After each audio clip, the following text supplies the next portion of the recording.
Magandang araw sa lahat. Ako nga pala si Marian Grace M. Science from BS Ed Science 2B. Kabanata 1. Ang pagdating ng pambansang bayani. Isinilang si Rizal noong Hunyo 19, 1861 sa Calamba, Laguna. Bininyagan sa simbahan ng Calamba noong Hunyo 22, 1861. Si Padre Rufino Colantes ang paring nagbinyag kay Rizal at si Padre Pedro Casanya naman ang kanyang nagsilbing ninong. Mga magulang ni Jose Rizal. Ang ama ni Rizal.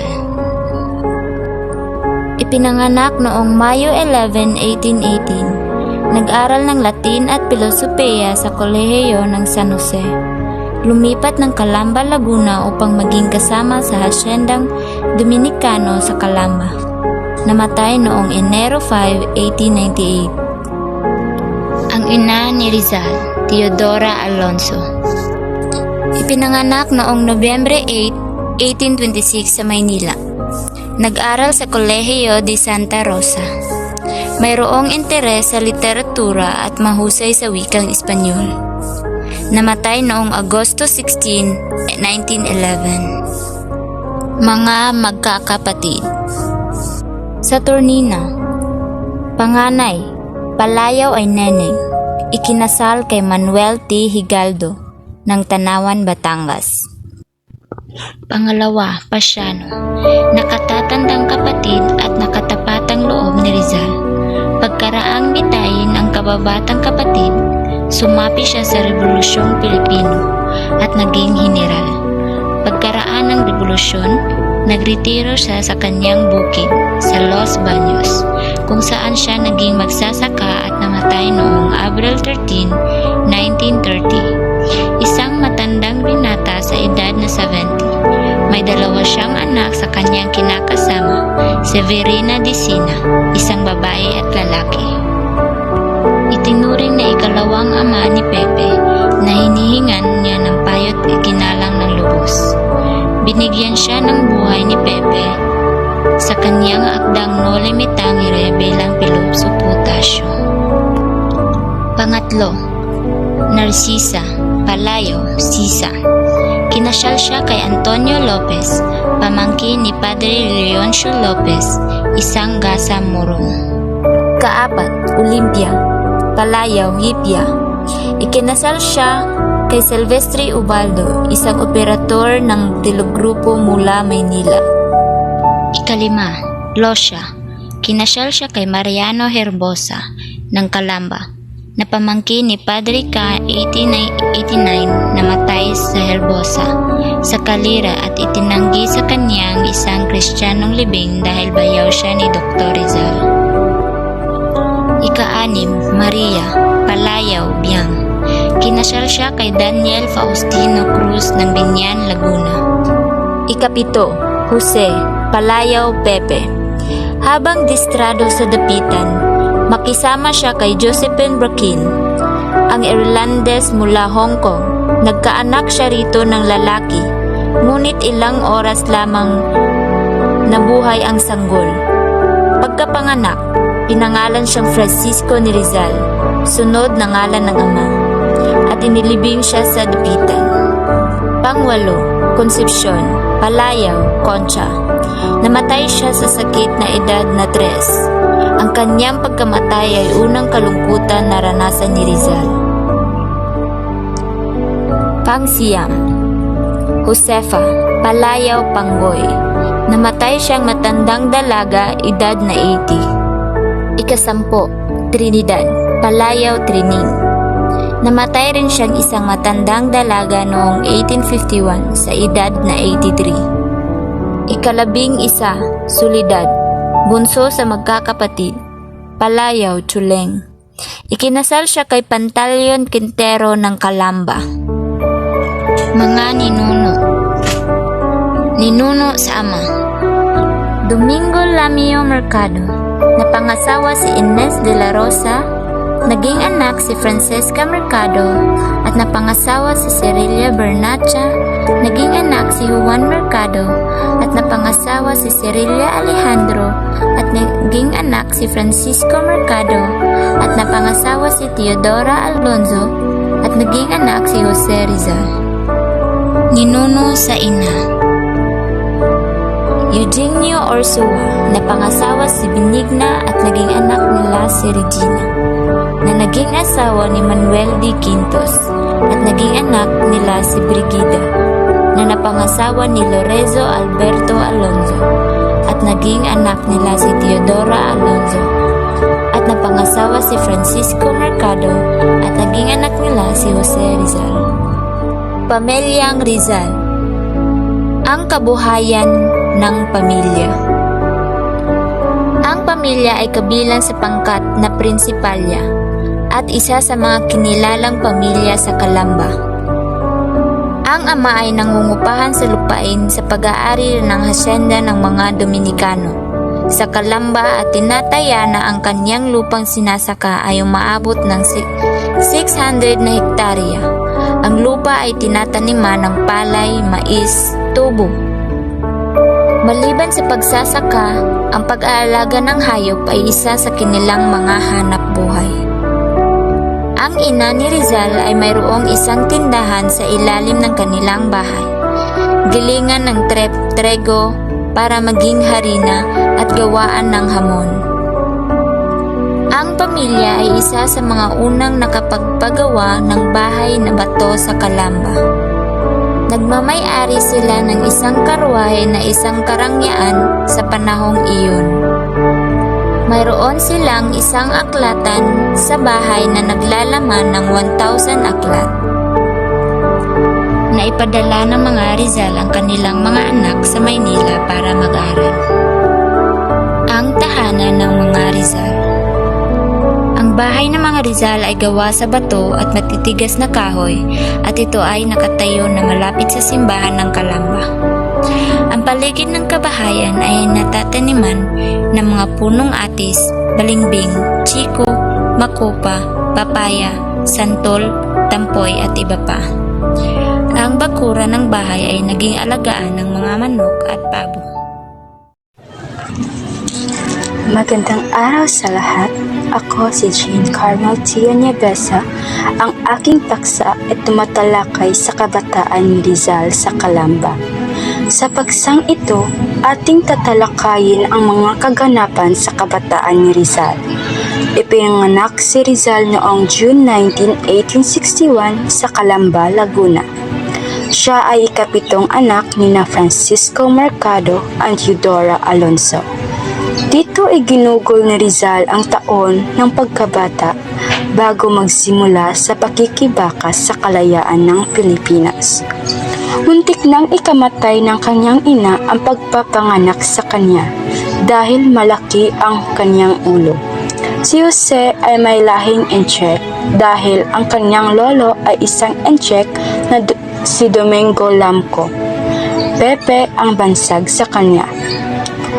3 araw pa lamang, pinabiniyagan na siya ng kanyang pamilya ng Cora Paroko na si Father Rufino Colantes, na isang Batanggenyo noong June 22, 1861 sa Catholic of Calamba. Isa sa mga ninong niya ay si Father Pedro Casanas na taga Calamba rin na isang malapit na kaibigan ng pamilyang Rizal.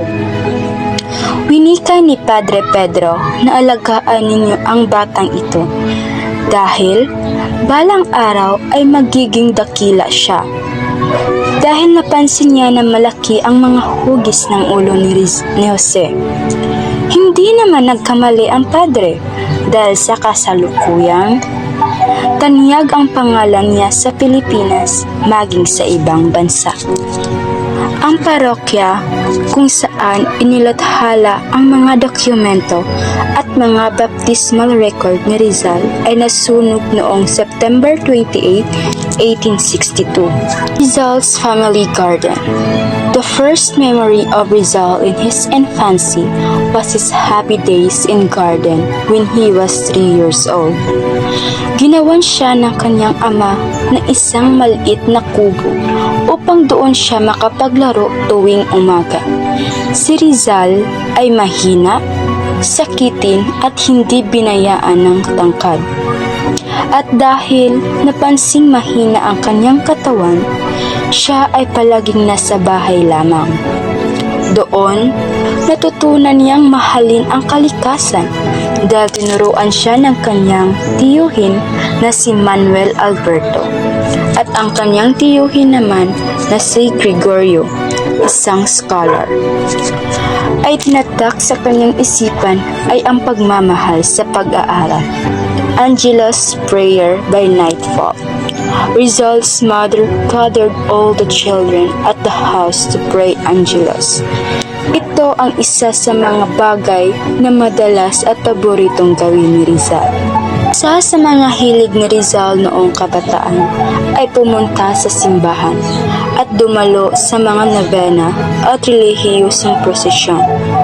Siya ay tinatawag naman na Jose sa karamihan at siya ay madalas pumunta kay Padre Leonciano Lopez upang bisitahin at makinig sa mga opinyon nito tungkol sa mga kasalukuyang pangyayari at mga filosofiya sa buhay. Noong taong 1864, 3 taon pa lamang si Rizal ay natutunan na niya ang alpabeto dahil sa kanyang matyaga na ina. Ang kanyang ina ay ang kanyang unang guro. 4 na taong gulang pa lang si Rizal ay namatay ang kanyang kapatid na si Concepcion na 3 taong gulang pa lang noong 1865. Ito ang unang pagkakataon na tumulo ang luha niya. Sa taong ito, una niyang naramdaman ang una niyang pighati. Bata pa lamang, pinamalas na ni Rizal ang kanyang tanging galing sa pagguhit. Nakikita sa larawan ang kanyang mga guhit noong bata pa lamang siya. Taong 1865 hanggang 1867, tinuruan siya ng kanyang ina kung paano magbasa at magsulat. Natuto na siyang magsulat at magbasa noong 3 hanggang 5 taong gulang na siya. Naturuan na din siya ng Latin ni Monroy na pumanaw makalipas ang 5 buwan. Hunyo 6, 1868. Nagtungo sila sa Antipolo upang tuparin ang pangako ng kanyang ina na dalhin ang bata sa Shrine of the Virgin sa Antipolo. Dahil muntikan na itong matungo sa bingitan ng kamatayan. Mula doon, nagtungo sila sa kapatid na si Saturnina na nag-aaral sa La Concordia College sa Santa Ana. 8 taong gulang pa lamang si Rizal na isinulat niya ang kanyang unang tula na pinamagatang Sa Aking Mga Kabata. Isinulat niya ito sa murang edad pa lamang. Sadyang likas na sa kanya ang pagiging pagkamalikhain at napatunayan niya ito sa kanyang tula na napakaganda ng mensahe. Ang mahalin natin ang ating sariling wika. Sa edad na 9, inilisan niya ang Calamba para makapag-aral sa binyan sa pagtuturo ni Justiniano Aquino Cruz. Gumawa din siya ng dula-dulaan noong 10 taon pa lamang. Siya at dito ay lubos na gustuhan ng Gobernador Silio ng Piete, Laguna. December 17, 1870. Sa taong ito, natapos na ni Rizal ang kanyang pag-aaral sa binyan at patungo sa pagbalik sa Calamba at pagkatapos nun, pumunta naman siya sa Maynila at doon nakapag-aral. Nagbinata siya at nakarating sa ikalabing taon. Siya ay nag-aral sa Ateneo de Manila at doon nakagawa naman siya ng ibang magandang piece na In Memory in My Town. Ito ay naglalaman ng kanyang kabataan sa Calamba. Dito nagtatapos ang aking pagtatalakay tungkol sa kabataan ni Rizal. Naway nawaan ninyo ang paksang ito. Maraming salamat. Kabanata 3, Buhay at Kabataan ni Rizal. Ang pangalan ng bayani, Dr. Jose Potasio Rizal Mercado y Alonzo Realonda, ang buong pangalan ng bayani. Ang Jose ay pinangalan sa kanya ng kanyang ina bilang pagbibigay karangalan kay San Jose na sinilang noong ika-19 ng Marso. Isinilang si Jose Rizal noong ika-19 ng Hunyo 1861. Isinilang siya sa Calamba sa lalawigan ng Laguna. Ang bayang ito ay napapagitnaan ng lawa ng Laguna at Batangas. Si Jose Rizal ang ikapito sa 11 anak ni Francisco Mercado Rizal at Teodora Alonso Realenda. Siya ay bininyagan noong ika-22 ng Hunyo 1861 ni Paring Rafino Colantes, kura paroko ng Calamba. Ang kanyang ninong ay si Pedro Casañas. Piniyayaan ng Diyos ang mag-asawang Francisco Mercado Rizal at Teodora Alonso Realonda ng 11 anak, 2 lalaki at 9 na babae. Sila ay sina Saturnina, Pasiano, Narcisa, Olympia, Lucia, Maria, si Jose, si Concepcion, Josefa, Trinidad, at si Soledad. Sinasabi na noong bata pa si Rizal, nagpamalas na siya ng likas na talino at talento. Ang mga unang pag-aaral ni Jose ay naganap sa bayan ng Calamba. Ang mga aralin doon ay nakatuon sa pagsulat, pagbilang at pagbasa. Si Doña Teodora ang unang naging guro ni Rizal. Ang kanyang ina, una niyang natutunan ang alpabeto. Sa edad na 3 pa lamang, marunong na siyang bumasa at sumulat. Sa pamamatnubay ng kanyang relihiyosang ina, ay natutunan na rin niya ang unang dasal na dapat matutunan ng isang bata. Ang kanyang ina ang unang humikayat sa kanya na magsulat ng tula. Kaya naman sa gulang na 8 ay nasulat niya ang kauna-unahang tula na may pamagat na Sa Aking Mga Kababata. Mula sa tatyong tiyuhin ay maraming natutunan si Rizal. Si Tio Jose Alberto, siya ang nag-impluwensya kay Jose sa pagpapahalaga sa sining, kagaya sa paglarawang sining, eskultura at politikan. Sa kanyang nagpaturo ang batang Pepe kung paano magpinta o kaya gumawa ng tula. Pangalawa, si Tio Manuel. Palakasan naman ang naging impluwensya nito. Bata pa man ay naturuan niya ito ng paraan ng pagtatanggol sa sarili. Pangatlo, si Tio Gregorio, ang nagmulat kay Rizal sa kahalagahan ng pagbasa ng mga aklat. Maliban sa kanyang ina at 3 tiyuhin, kabilang din ang mga unang naging guro ni Rizal. Una, si Maestro Lucas Padua. Nagturo sa kanya ng kagandahang asal at wastong pag-uugali. Pangalawa, si Maestro Leon Monroy. Nagturo kay Rizal ng aritmika o pagbilang. Siya ay tumira sa bahay ng mga merkado upang maging tutor ni Rizal. Tinuruan niya rin ito ng Espanyol at Latin. Namatay ito sa pagkalipas ng 5 buwan. Pangatlo, si Maestro Celestino, isang pribadong guro o tutor ni Rizal na nagturo sa kanyang sumulat. Formal na edukasyon sa Binyan. Sa gulang na 9 na taon noong Hunyo 1870 ay pinag-aral si Rizal ng kanyang ama sa Binyan. Dito ay naging guro niya si Justiniano Aquino Cruz. Sa unang araw ay pinagtawanan si Rizal ng kanyang kamag-aral. Ito ay pinagsimulan ng kanyang anak na gurong si Pedro. Kaya't habang natutulog ng tanghali ang kanyang guro ay hinamon niya si Pedro. Tinanggap nitong huli ang hamon sapagkat maliit sa kanya si Rizal. Dahil sa pamamaraan ng pagtatanggol sa sarili na natutunan niya sa kanyang Tio Manuel ay nagawa niyang matalo si Pedro. Si Rizal kasama ang kanyang kamag-aral na si Jose Guevara ay nag-aral ng pagpipintas sa matandang pintor na si Juancho Carrera. Si Juancho ay biyanan ni Justiniano Aquino Cruz. Ang kanyang buhay sa Binyan ang maparaan at maayos. Pagkaraan ng ilang buwan ay pinapayuhan ng kanyang guro na umuwi na sapagkat natutunan na niya ang lahat ng mga dapat ituro sa kanya. Ipinayo rin ni Don Cruz na ipagpatuloy niya sa Maynila ang pag-aaral. Nilisan ni Rizal ang Binyan noong ika-17 ng Disyembre 1871 matapos na tumigil doon ng isa at kalahating taon. Sakay siya ng bapor na Taliw kasama ng Pranses na si Arturo Camps, isang kaibigan ng kanyang ama na tumingin sa kanyang paglalakbay. Pinag-aral si Rizal ng kanyang ama sa paaralang bayan ng Calamba sa ilalim ng gurong si Lucas Padua upang mag-aral ng aritmika at maihanda siya sa isang pagsusulit na kukunin niya sa Maynila. Dalawang malungkot na pangyayari ang dumating sa buhay ng pamilyang Rizal.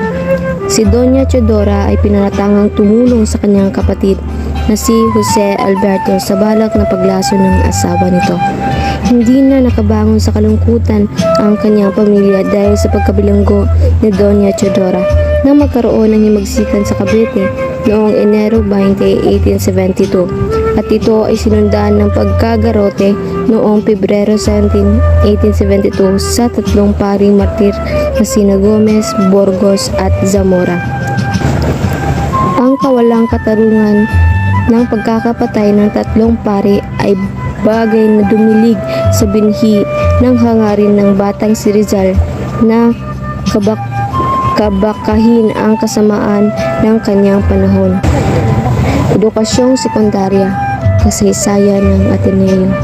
Tatlong paaralan lamang ang maaring pagdalahan sa Maynila ng isang batang angat sa talino at galing sa pamilyang angat sa kabuhayan. Ang mga paaralang ito ay ang Seminario de San Jose na pinasukan ni Pasiano, ang Colegio de San Juan de Letran at ang Ateneo Municipal de Manila.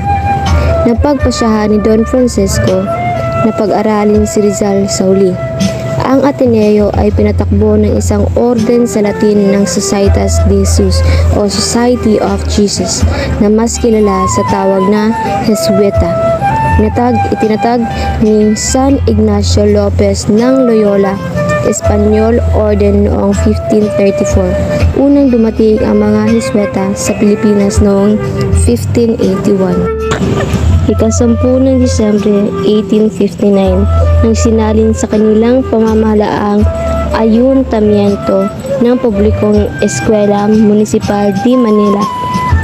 Ang Eskwela Municipal de Manila ay nag-umpisa bilang Eskwela Pia de Manila na itinatag noong 1812 ni Don Pedro Vivanco. Noong una ay pribadong primaryang paaralan ito ng mga batang lalaking Espanyol hanggang pangasiwaan ito ng lokal na pamahalaan noong 1831 bilang Eskwela Municipal de Manila. Pagpapatala sa Ateneo. Unang pagkakataong makaluwas si Rizal sa Maynila nang kumuha siya ng pagsusulit sa pang-sekundarya noong ika-10 ng Hunyo 1872 sa Colegio de San Juan de Letran sa Manila.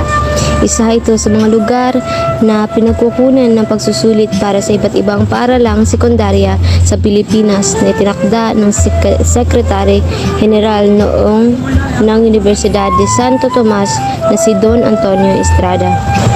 Bagamat pasado sa lahat ng asignatura sa pagsusulit, sa paglagay ni Rizal ay tinanggihan siya ng head registrar ng Ateneo na si P. Margin Fernando. Nakataong huli na ang aplikasyon ni Rizal sa Ateneo at tila nag-aalinlangan ang pari sa kanyang kakayahan ng batang Rizal na mukhang sakitin at mahina ang pangangatawan. Tinanggihan man ng Ateneo, maaring subukan ni Rizal na umabol na makapasok sa ibang paaralan gaya ng Letran. Ngunit gumawa ng paraan ng kanyang kuya Pasiano at humingi ng tulong ng pamangkin ng isa sa mga martir na pare na si P. Jose Burgos. Ang pamangkin na yun ay si Manuel Jerez, isang manggagamot at kaibigan ng pamilyang Rizal, ang siyang naglakad na makapasok si Rizal sa Ateneo.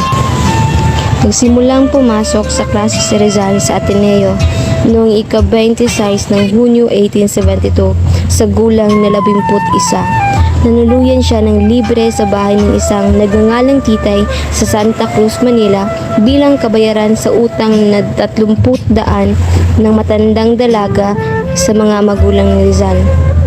25 minuto ang nilakad ni Rizal papasok sa Ateneo mula sa tinitirhang bahay. Sa pagtatapos ng unang taon ni Rizal sa Ateneo, Wala siyang nakuhang medalya, ngunit ang nakuha niyang grado sa lahat ng kurso ay sobresaliente. Sa sistema ng grado sa Ateneo, ang sobresaliente or excellent ang pinakamataas. Sumunod ang notable or very good, bueno or good, aprobado or pass, at suspend or failed. Ikalawang taon. Nang sumunod na akademikong taon ng 1873, lumipad si Rizal na tinitirhan sa mas malapit sa Ateneo sa isang boarding house na pinangangasiwaan ng isang Doña Pepay de Ampuero de Calle Magallanes ng Intramuros. Sa panahong iyon sa Ateneo, naging palabasa si Rizal ng maraming aklat. Nagawa pa nga niyang linlangin ang ama na bilan siya na mamahaling mga tungo ng Historia Universal na Sere Santo sa pagsasabing kailangan ito sa pag-aaral ng kurso. Napansin ng mga hiswetang guro ang kagalingan ni Rizal sa paglililok nang makita ang gawa niyang larawan ng Blessed Virgin Mary mula sa kahoy ng batikuling gamit lamang ng isang maliit na panghiwa. Isa sa mga paring humanga sa gawa ni Rizal ay si P. Leonard na nakiusap na ililok siya ng larawan ng Corazon Santissima di Jesus na tinapos ni Rizal ng ilang araw. Sa larawan na pinagawa ni P. Leonard ay dapat sanang dala niyang pagbalik sa Espanya, ngunit naiwan at nanatili sa Ateneo na magpahanggang ngayon ay nasa pag-iingat ng mga Hisweta ng pamantasan. Natapos ni Rizal ang 2 taon sa Ateneo na panlima sa klase. Nahigitan niya ng dating kamag-aral sa Binyan na si Justiniano Wow Joko at Moises Santiago na tinawag ni Rizal na matematiko at magaling na manunulat. Isang Gonzalo Marzano na isang Espanyol at Joaquin Garrido na isang mestizong Espanyol. Ang kanyang kabataan ay puno ng masasayang alaala at masinuot na pangyayari na nag-impluwensya sa kanyang mga akda, lalo na sa kanyang tanyag na mga nobela. Magandang araw sa inyong lahat. Ako nga pala si Mikey C. Aquiles at ako ang isa sa tagapagsalaysay sa Kabanata 4, ang pag-aaral ni Jose Rizal sa Ateneo.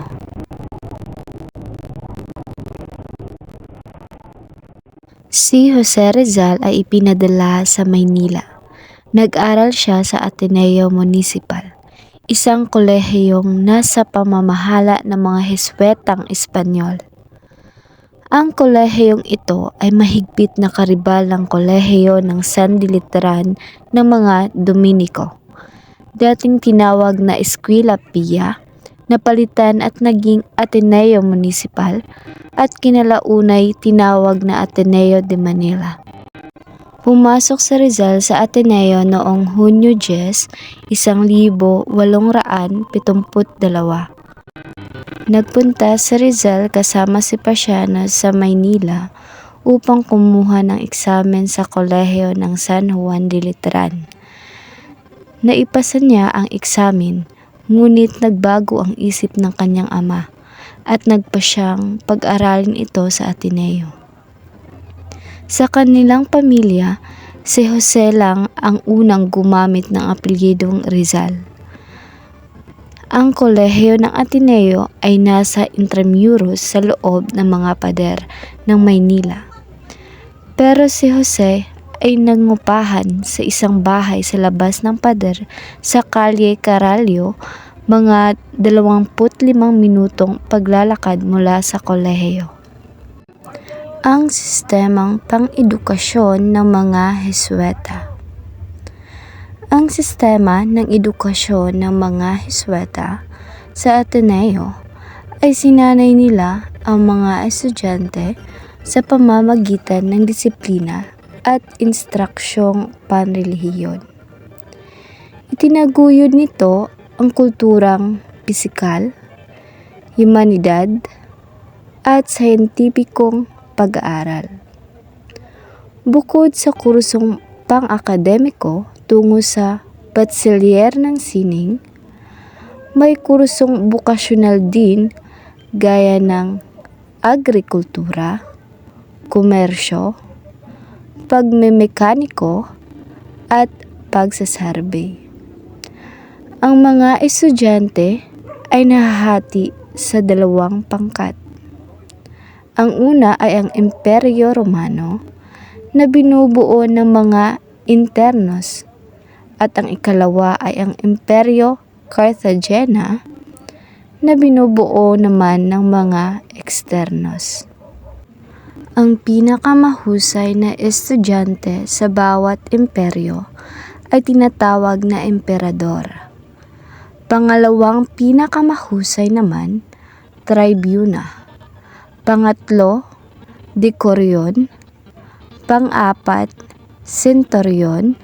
At panlima, ang tagapagdala ng bandila. Ang unang taon na Rizal sa Ateneo noong 1872 hanggang 1873. Ang unang propesor ni Rizal sa Ateneo ay si Padre Jose Bech. Dahil bago sa paaralan at di gaanong mahusay sa Espanyol, ay inilagay si Jose sa dulo ng klase. Si Jose ay nagpakita ng mabilis na pag-unlad. Naging emperador at ginantimpalaan ng isang larawang relihiyoso. Upang mas mapalawak niya ang kaalaman niya sa wikang Espanyol, ay nagpaturo pa siya ng aralin sa Kolehiyo de Santa Isabel sa panahon ng kanyang pamamahinga sa tanghali. Nang matapos ang taon, nakuha niya ang pangalawang pwesto bagaman ang mga marka niya ay pinakamahusay. Bakasyon sa tag-araw noong 1873. Pagkasara ng eskwela noong Marso 1873, umuwi si Rizal sa Calamba para magbakasyon. Sa bakasyon niya ay hindi siya naging masaya dahil nasa kulungan ang kanyang ina. Lihim niyang pinuntahan ito at ikinuwentuhan tungkol sa pag-aaral niya sa Ateneo. Pangalawang taon sa Ateneo noong 1873 hanggang 1874. Si Rizal ay nangangasera na sa loob ng Intramuros sa bilang 6 Calle Magallanes. Pinagsisisihan ni Rizal ang pagpapabaya niya sa pag-aaral noong nakaraang taon dahil lamang di niya naibigan ang sinabi ng kanyang guro. Kaya puspusan siyang nag-aaral at muli naging isang emperador. Paghula sa pagpapalaya sa ina. Hindi nag-aksaya si Rizal ng panahon at dinalaw niya kaagad ang kanyang ina sa kulungan. Sa kanilang pag-uusap, naikwento ni Doña Teodora ang panaginip ng nakaraang gabi. Ipinaliwanag ni Rizal ang panaginip. Ani niya, makakalaya ang ina sa loob ng 3 buwan at nagkatotoo ang hula ni Rizal. Wala pang 3 buwan at si Doña Teodora ay napalaya. Nang mangyari iyon, ay nasa Maynila na si Rizal para mag-aral. Masayang umuwi sa Calamba si Doña Teodora. Noong bakasyon ng 1874, nahilig si Rizal sa pagbabasa ng mga nobelang romantiko. Ang una niyang paboritong nobela ay ang The Count of Monte Cristo ni Alexander Dumas. Totoong palabasa si Rizal. Di lamang kwentong katha ang binabasa niya. Nagbabasa rin siya ng di kathambuhay. Napakiusapan niya ang kanyang ama na ibili siya bagaman kamahalan ng kumpletong tumo ng isinulat ni Cesar Canto, ang Universal History. Kinalaunan, binasa ni Rizal ang Travels in the Philippines ni Dr. Fyodor Hagor, isang alimang sayentipiko manlalakbay na bumisita sa Pilipinas noong 1859 hanggang 1860. Pangatlong taon sa Ateneo noong 1874 hanggang 1875. Nang dumating ang ikatlong taon niya sa Ateneo, ay wala pa ring magandang resulta sa pag-aaral ni Rizal. Nanatili namang matataas ang grado niya sa lahat ng asignatura, ngunit medalya lang sa Latin ang kanyang napanalunan. Natalo pa siya ng kanyang mga kamag-aral na Espanyol sa wikang Espanyol dahil sa mga husay nila sa pagbigkas ng salita. Sa taong din ito ay lumaya na ang ina ni Rizal sa bilangguan. Magandang araw sa ating lahat. Ngayon naman ay ating patuloy na subaybayan kung ano-ano pa ang naganap sa buhay ni Rizal sa loob ng ika-4 na taon nito hanggang sa huling taon nitong pananatili sa Universidad ng Ateneo de Manila taong 1875 hanggang taong 1877. Bago ang lahat, ako nga po pala si Karen Dizon, ang inyong ikalawang tagapag-ulat sa ika-4 na kabanata. Sa ika-4 na taon na pananatili ni Rizal sa Universidad ng Ateneo de Manila taong 1875 hanggang 1876 ay nakilala ni Rizal si Padre Francisco de Paula Sanchez na siyang humikayat sa kanya na mag-aral ng mabuti at lalo na sa pagsusulat ng mga tula, at siya ang naging inspirasyon ni Rizal sa pagsusulat. Nagbalik sa sigla si Rizal at natapos sa taong iyon na mayroong 5 medalya. Sa kanyang talaalarawan, inilarawan niya ang Westang Pari bilang huwaran ng pagkamakatwiran, pagkamaaghap at pagmamahal para sa pag-unlad ng kanyang mga mag-aaral. Sa ikahuling taon naman ni Rizal sa universidad, taong 1876 hanggang taong 1877 ay naging ganap ang sigla ni Rizal sa pag-aaral at nakuha niya ang pinakamataas na grado sa lahat ng asignatura katulad ng filosofiya, pisika, biolohiya, kemika, wika, mineralohiya at marami pang iba.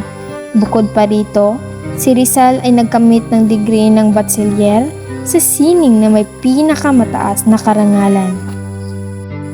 Noong araw ng pagtatapos, Marso 23, taong 1877, si Rizal na nooy 16 na taong gulang ay nagkamit mula sa kanyang alma mater, ang Ateneo Municipal, ng degree ng bachelor ng sining na may pinakamataas na karangalan. Ngunit, bago ang araw ng pagtatapos, nagdasal siya ng taimtim sa kapilya ng kolehiyo at ito ang kanyang sabi, "Ipagkakatiwala ko na ang buhay." Sabi nito, para sa birhen nang sa gayoy maprotektahan niya ako. Sa pagyakap ko sa mundong alam ko'y puno ng karahasan, wika ni Rizal. Bukod pa rito, si Rizal ay isang emperador sa loob ng silid-aralan, leader pa rin siya sa labas ng silid-aralan. Aktibong kasapi na kinalaunay naging kalihim ng isang samahang relihiyoso, ang Kongregasyon ni Maria. Kasapi rin si Rizal sa Akademya ng Literaturang Espanyol, ang Akademya ng Likas na Agham. Hinasa rin ni Rizal ang talino sa panitikan sa tulong ni Padre Sanchez. Subalit si Padre Jose Villaclara naman ay pinayuhan siya na itigil nang makipag-usap sa mga musa.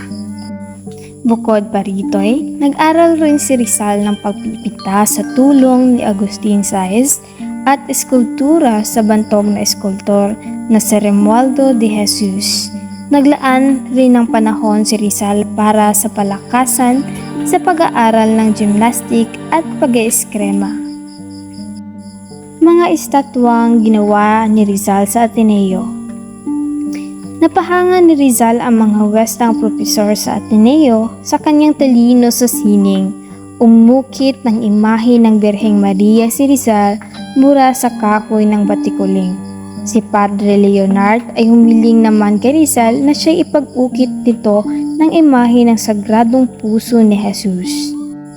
Samantalang may mga anekdota namang patungkol kay Rizal at isa na rito ang Atenesta na si Felix M. Rojas, isa sa mga kapanahunan ni Rizal sa Ateneo, at siya ay nagkwento ng isang insidenteng nagpapakita sa pagiging mapagpatawad ng ating bayani.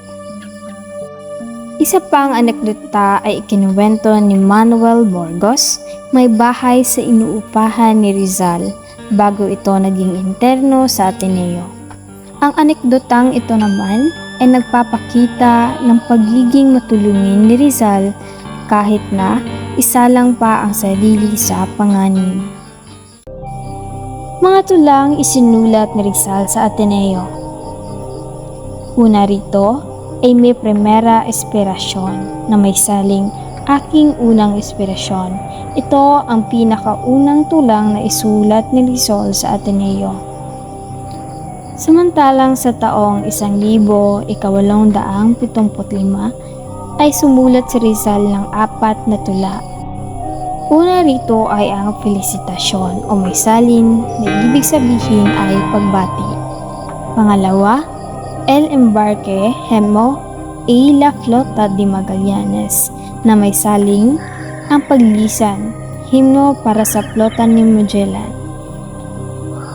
Pangatlo ay ang I.S. Espanyol Elcano el Primero en dar la vuelta al mundo na may saling at siya ay Espanyol Elcano ang unang nakaikot sa mundo. Ikaapat ay ang El Combate Orbistondo Terror di Hulo na may saling ang labanan Orbistondo Kilabot ng Hulo. Samantalang sa taong 1876, si Rizal ay nakasulat ng 5 tula. Una rito ay ang tulang An Recuerdo y mi Pueblo na may saling sa alaala ng aking bayan. Pangalawa ay ang tulang Alianza en tema entre la religión y la buena educación na may saling malapit na ugnayan ng relihiyon at mabuting edukasyon. Pangatlo, Por la Educación Recebe Lustre la Patria na may saling sa edukasyon ay magtatamo ng liwanag ang bansa. Pang-apat, El Cultivrio y el Triunfo Batallan de Lucena y Prison de Boabdel na may saling ang pagkakabilanggo at ang tagumpay, labanan ng Lucena at ang pagkakakulong ng Boabdel. At ang panghuli ay ang Entrada Triunfal de los Reyes Catoles en Granada na may saling ang matagumpay na pagpasok ng Katolikong monarkiya sa Granada. At sa taong 1677, si Rizal ay sumulat ng 4 na tula. Nangunguna rito ay ang tulang El Heroismo de Colon na may saling ang kabayanihan ni Columbus. Pangalawa, Colon y Juan II na may saling Columbus at Juan II. Pangatlo, Gran Consuelo y la Mayor Desdicha na may saling ang dakilang konsuelo sa dakilang kamalasan. Pang-apat, ang dialogo alusivio y la despedida de los colegiales na may saling isang dialogo ng pamamaalam ng mga mag-aaral. Bukod pa rito, si Rizal din ay sumulat ng 2 relihiyosong tula sa Ateneo. Una dito ay ang Al Niño Jesus na may saling sa sanggol na si Jesus. Pangalawa, La Virgen Maria na may saling para sa Birheng Maria. May mga gawaing panteatro rin si Rizal sa Ateneo.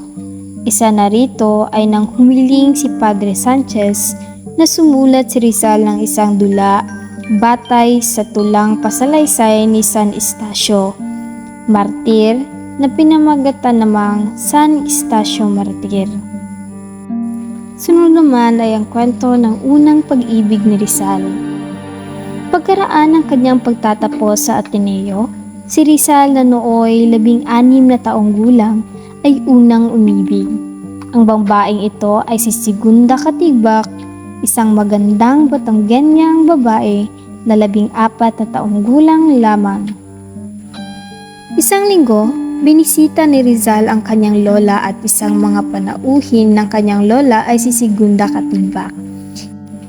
At higit pang nakilala ni Rizal si Segunda dahil sa linggo-linggo niyang pagpunta sa kolehiyo ng La Coordinia kung saan nangungupahan ang kapatid na si Olympia.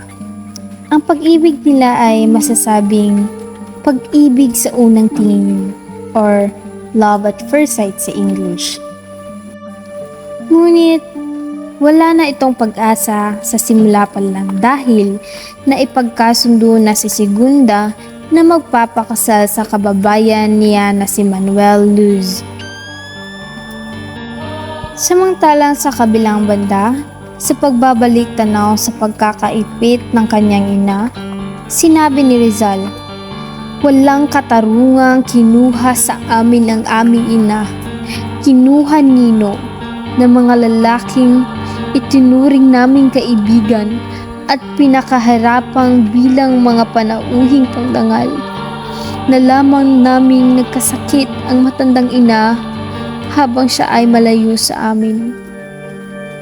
Ang aming ina ay pinagtanggol ni na Francisco de Mercadia at Manuel Marzan, isa sa pinakabantog na mga abogado sa Maynila. At sa wakas, napawalang sala siya sa harap ng mga huwes, sa mga nagbibintang sa kanya at ng mga kaaway. Ngunit, gaano ito katagal? Pagkaraan ng 2.5 taon. At rito nagwawakas ang ika-4 na kabanata.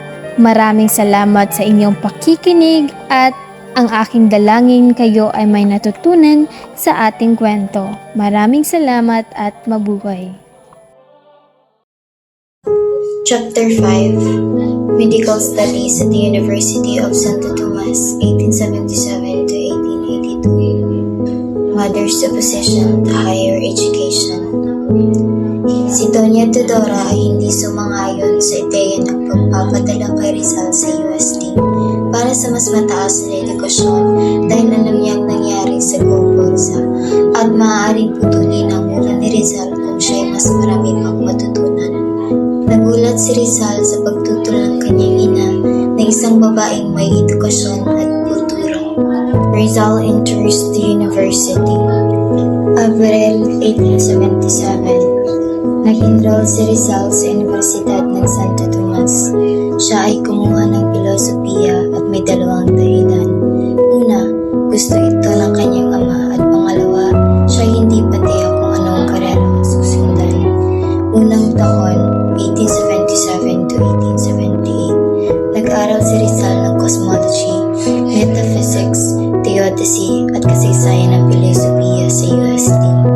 Payo ng rektor ng Ateneo, aralin ng medisina upang gamitin ang lumalang sakit ng kanyang ina. Finishes surveying course in Ateneo, 1878. Habang nag-aaral si Rizal sa UST, nag-aaral din siya sa Ateneo. Kinuha niya ang kurso na nagdadala ng titulo na Perito Agrimensor o ekspertong tagapagpuputay. Ang mga paaralan para sa mga binata sa Maynila, nag-aalok ng mga kurso sa Nagtagumpay siya sa lahat ng asignatura sa kursong pangukit ng lupa at nakakuha ng mga ganitong medalya sa agrikultura at topografiya. Sa edad na 17, pumasya siya sa huling pagsusulit sa kursong pangukit ng lupa. Ika-15 ng Nobyembre 1881, binigyan siya ng titulo bilang tagapagpatibay. Siya ang pangulo ng Akademiya ng Panitikang Kastila at kalihim ng Akademiya ng mga Natural na Agham. Romances with Other Girls. Miss Al. Si Miss Al ay may mapuputing mata ng kalulunin at kaakit-akit. Dalawang dahilan ng pagbabago ng kanyang damdamin. Una, ang matamis na alaala ni Segunda ay masigla pa sa kanyang puso. At pangalawa, yung gusto ng kanyang ama ang pamilya ni Miss Al. Leonor Valenzuela, anak ng kapitbahay na si Doña Conchaleva. Ang bahay nito ang tinutuluyan ni Rizal.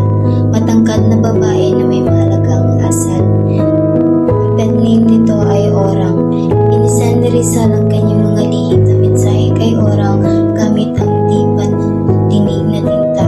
Binubuo ito ng karaniwang asin at tubig.